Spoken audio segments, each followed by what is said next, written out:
রোজকার রান্নার থেকে আজকের রেসিপি কাঁচা কলা আলুর ঝোল। আজ বানাবো কাঁচা কলা আলুর ঝোল। এই কাঁচা কলা আর আলুটা আমি একটু 1-2 মিনিট সিদ্ধ করে নিয়েছি, কেন কাঁচা কলার কষটা যাওয়ার জন্য। তো নিয়েছি কাঁচা কলা, আলু, মেথি, কাঁচা লঙ্কা, জিরা, আদা আর তেজপাতা।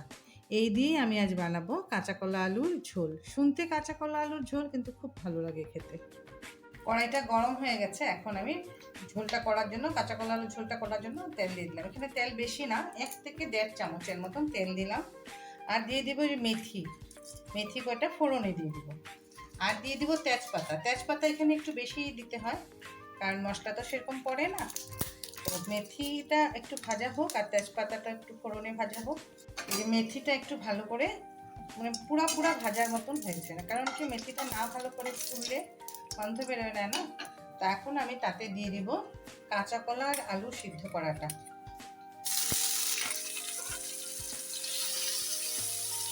দিয়ে তাতে হলুদ দিব, লবণটা পরে দিব। হলুদটা দিয়ে কাঁচা কলা আর আলুটা একটু ভাজা করি। এই যে কাঁচা কলা আলুটা ভালো করে ভাজা হয়েছে, কেন কি ভালো ভাজা না হলে ভালো লাগবে না। আর মশলা সেরকম না, আর কাঁচা কলা জিনিসটা এমনি সবাই শুনলেই ভাবে বেশ কাঁচা কলা, কিন্তু এটা ভালো লাগে খেতে।